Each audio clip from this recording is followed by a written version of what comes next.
عداوت میں عدالت کا خیال رکھو۔ یہ عداوت میں عدالت کیسے ہوگی؟ کوئی لڑائی ہو گئی تو ہو گئی، شیر آپس میں لڑ جاتے ہیں، کون سا مسئلہ؟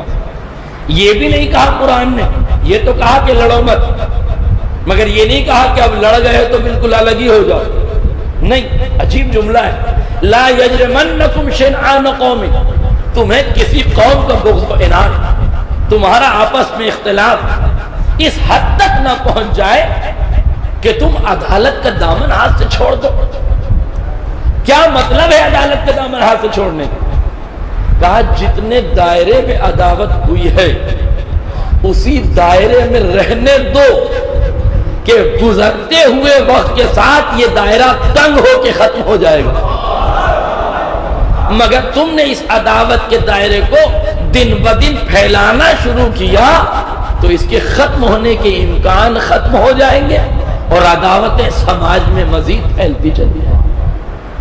غور کیجئے، مزید وضاحت یہ کہ میرا جھگڑا کسی فرد خاص سے ہوا تو میری عداوت اس فرد زید سے ہے، زید کی اولاد سے نہیں ہے، زید کے باپ سے نہیں ہے، زید کے بھائی سے نہیں ہے، زید کے چچا سے نہیں ہے، زید کے اقربا سے نہیں ہے، زید کے رشتہ داروں سے نہیں ہے، زید کے دوست احباب سے نہیں ہے۔ قرآن یہی کہہ رہا ہے عداوت زید سے ہوئی ہے تو اس عداوت کے دائرے کو زید کی ذات تک محدود رکھو۔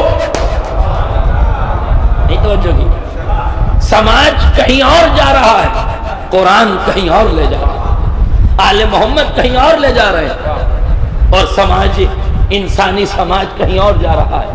قرآنی مزاج کچھ اور ہے، قرآنی مزاج یہ کہہ رہا ہے کہ عدالت کے دائرے کو محدود رکھو، اسے بڑھانے کی کوشش نہ کرو، اگر ہم بڑھا دیں گے تو کیا ہوگا؟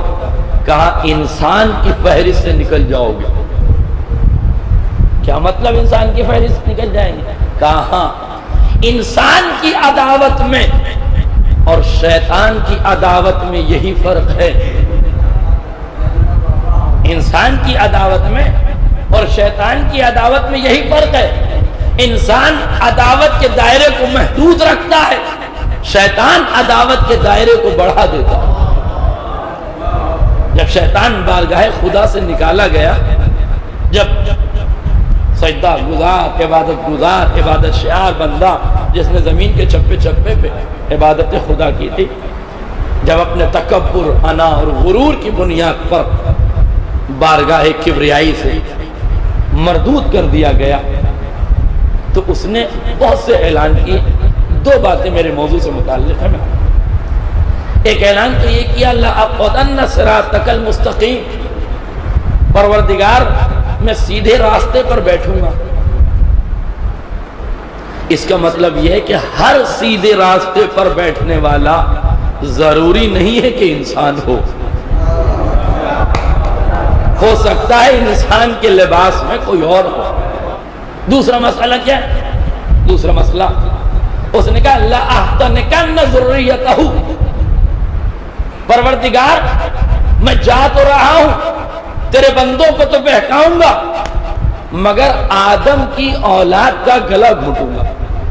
صاف صاف ذریت کا لفظ ہے، اولاد آدم، نسل آدم، ذریت آدم کا گلا گھٹوں گا۔ ہے کوئی انصاف پسند یا ہوتا کوئی انصاف پسند جو شیطان سے بات کر کے یہ کہتا کہ تمہاری لڑائی ہے کس سے؟ آدم سے ہے کہ ذریت آدم سے؟ توجہ نہیں کیا آپ نے، لڑائی آدم سے ہے کہ ذریت آدم سے؟ بھئی تم نکالے گئے ہو آدم کی وجہ سے، تمہارے ساتھ جو کچھ معاملہ ہوا وہ آدم کا ہوا۔ کہنا تو نہیں چاہیے مگر لفظ کہہ سکتا ہوں کہ تمہیں گلا گھونٹنا ہے تو آدم سے بات کرو، ذریت آدم کا کیا دخل؟ آج میرا جملہ واضح ہو جائے، ذریت آدم کا کیا دخل؟ اگر شیطان آدم کی عداوت میں محدود رہ جائے تو انسان والی عداوت ہو جائے گی۔ یہ شیطان کی عداوت ہے کہ لڑائی باپ سے ہو تو بدلہ بیٹوں سے لیا جائے۔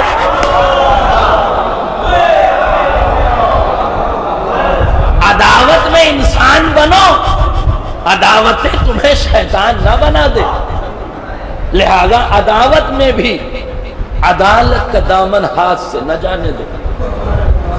توجہ کیجئے گا، یہی وجہ ہے۔